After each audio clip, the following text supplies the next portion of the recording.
All right, I'm Dave Goodfellow, and we've got a cattle farm here at Buckley, just west of Geelong in Victoria. And we normally run about between 130 and 230 cows each year. And the calves that are here on this feeding trial, they're about 12 months old. Yeah, so typically we're a spring calving operation here, and we would normally be weaning into the autumn and onto a dry feed mix, and then letting those cattle grow out through the winter, but then trying to do what we can to give them a head start before the flush of spring. Our spring here starts quite late compared to other parts in Australia, and with the pastures that we grow, we have an explosive feed quality late in spring, but it's very, very short-lived. So if we can get our cattle a bit of a start, so they're up and growing and moving forward very well before that spring flush, it just puts us so much further ahead of the game. So doing with this technology, I just couldn't wait to help out. Because what we know, and we've learned over many years about feeding cattle, is that the more frequently we can feed cattle in smaller amounts rather than infrequently feeding large amounts, the better performance we get out of those cattle. And we know that from time to time our pastures aren't delivering all that we need for our cattle, and sometimes we'll supplement that with some hay or some high protein supplements if they're available. But one of the challenges with high protein supplements is just controlling the release of that into the diet of the animals. And when I heard about this technology, which would actually automate that process of controlling the release of protein into the diet, I just couldn't wait to be part of it to see if it could actually work. So this feed has been here for over 2 months now, and really it was the first trial that Patons were doing. So we got off to a pretty slow start as we were learning and trialling and refining and adjusting and modifying, and just watching cattle behaviour and performance along that journey too. But the great thing about Paton is they've worked very closely on this project almost every day, being out here to watch and test and monitor and refine, just to get the technology working the way that the animals need it and the way that the farmers need it too. It's really important to look after both. Well, I think it's worked well. The great saving for us really is around labour. So we're able to put out exactly what feed the cattle need, but rather than being here in the paddock every day controlling its release to the cattle, that's all done by the technology.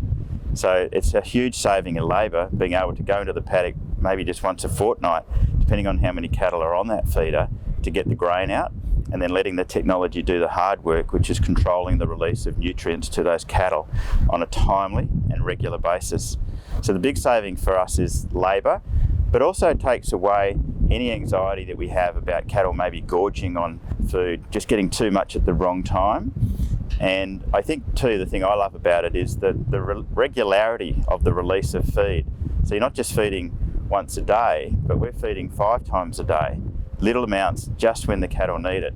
And that's the best thing that we can do for the rumen in an animal, is to just not go through these very big highs and lows of high quality feed intake, but to have that spread out so it's quite even through the day, through the week, and through the whole feeding program. The other thing about this process is that as the cattle grow, we can regulate the feeding regime. So we're not just locked into a standard distribution of feed for every feed each time we put that amount of each time we want to feed. We can actually modify that whenever we like in real time. And sometimes we might go through a week of pretty ordinary weather here, and if we know that's coming, we might want to up the feed a little bit just before that to put our cattle into a better condition going into that tough environment. Or if we've had a bit of rain and the sun's come out and we're growing a heap of grass, we can back that off a little bit because we know that there's better protein coming through in the pastures at that time. So the control over the feeding regime has just been very, very brilliant in terms of a step forward from where we used to just sort of hit and miss a bit, I think, with our feeding. Tried different things. The key for us is to get protein and energy into the diet for these cattle, and we're very conscious that putting whole wheat out, for example, which would be very high in energy and protein, isn't that digestible for cattle, but we can crack that grain through a roller mill to put it out, and this machine will handle that very well. So we've tried whole grain, we've tried oats straight, we've tried whole grain split wheat, and we've also tried pellets, so manufactured feed. And the pellets have actually worked very well in this machine also.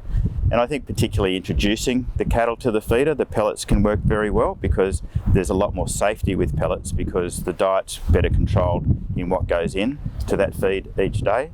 And just until the cattle's rumen is getting much better at managing the digestion of that higher protein feed, pellets have worked quite well.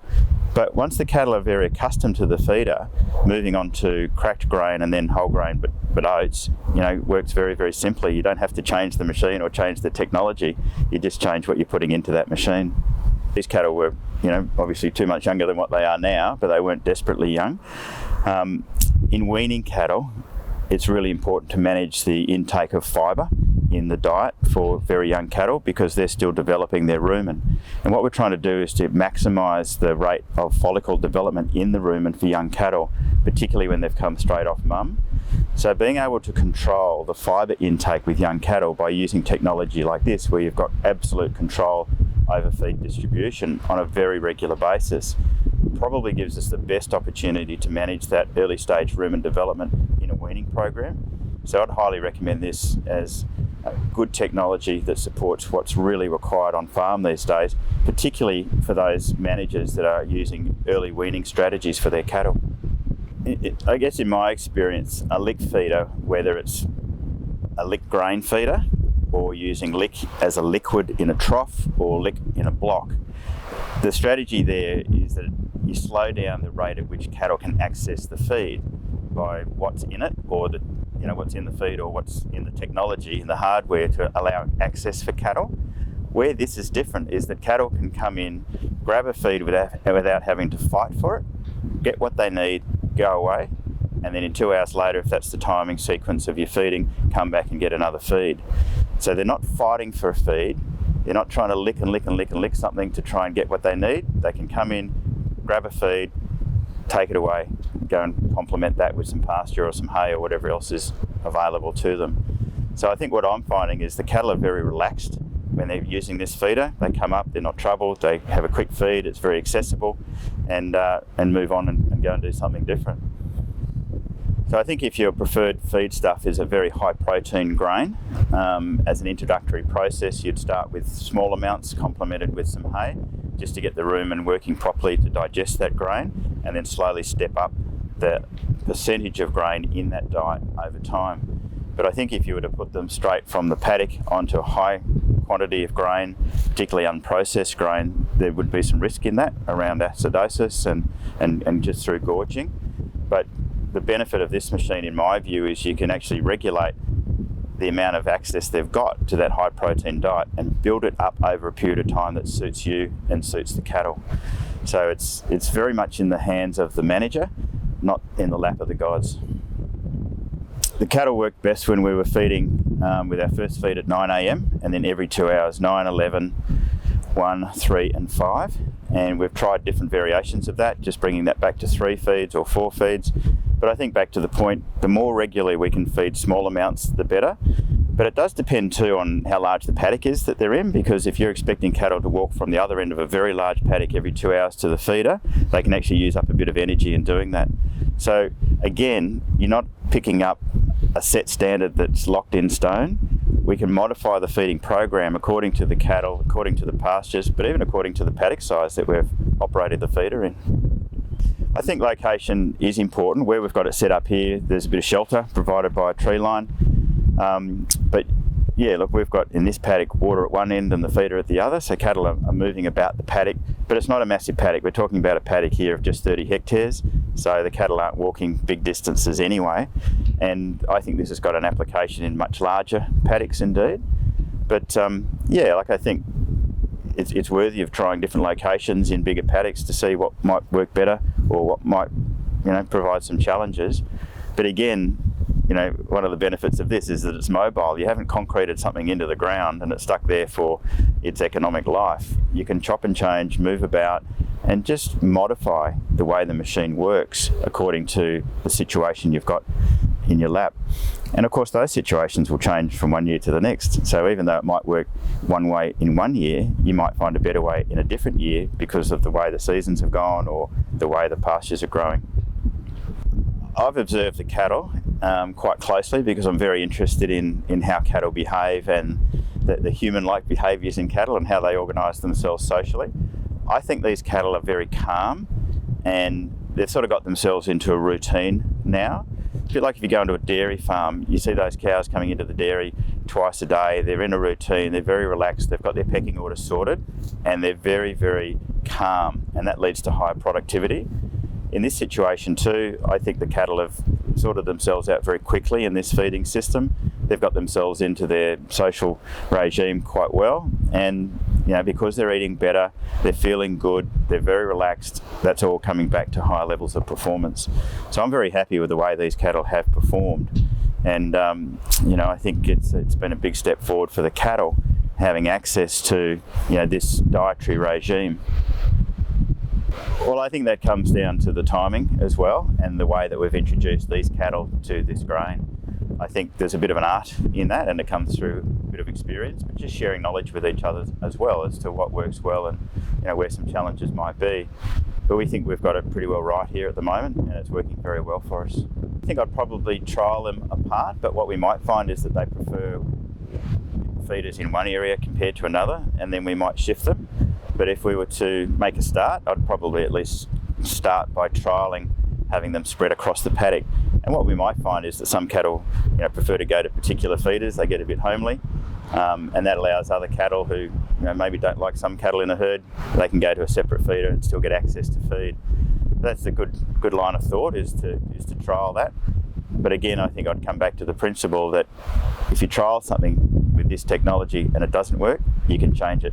You don't have to sell the feeder and go and buy something different. You just modify the location of the feeder in this case, or the distribution of feed, the timing of that, and its frequency. Again, I think we've learned a bit through this journey. The first buzzer that we put onto the feeder was more of a blast than a horn, and it probably scared or frightened the weaners in the first instance, but look, we picked up on that really quickly.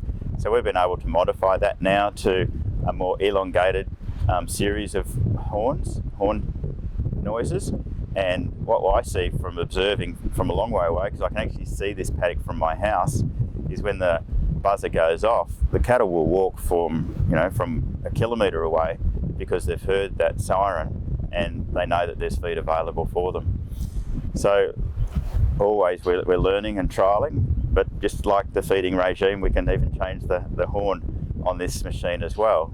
We can direct the horn at the cattle, away from the cattle, and we'll make those decisions depending on the size of the paddock that the cattle are in and the feeder are in. But it's obvious from my observation that when the horn goes off, the cattle prick their ears up and they'll walk from wherever they are because they know that there's feed on hand. Well, the thing I love about this technology is that we're not wasting feed. So we're not putting grain out into a paddock only to have it ruined because it's rained tomorrow or something like that. Or some cattle have gouged themselves on it and others have missed out. Or it's, at worst, can be trodden into the soil because it hasn't been laid out in an effective way for those cattle. So having that feed in a controlled environment, in a trough, regulated feeding regime, gives us a lot of confidence around what the cattle are actually getting, but it's saving a lot of wastage, a huge amount of wastage that would normally happen if we're just putting grain out into the paddock or into a fixed trough in the corner perhaps of a paddock. So I like that about this technology as well, is that you just don't see the wastage of feed resources that you do in some other feeding systems. I've just been really impressed with the innovation in this feeder, and ag is going through one of those stages in Australia right now where everyone's looking for new technologies that have been proven to work and that are reliable. I think we've seen some great steps forward in the horticulture industry and in the grains industry, but now we're starting to see people in the livestock industry take up on this new thinking around using technology to take the guesswork and the malpractice out of what we do. I think it's really exciting. So I've been a big supporter of this initiative because it is one of the key steps forward that farmers can take in managing our livestock much more efficiently than what we have in the past. I think it's a great thing.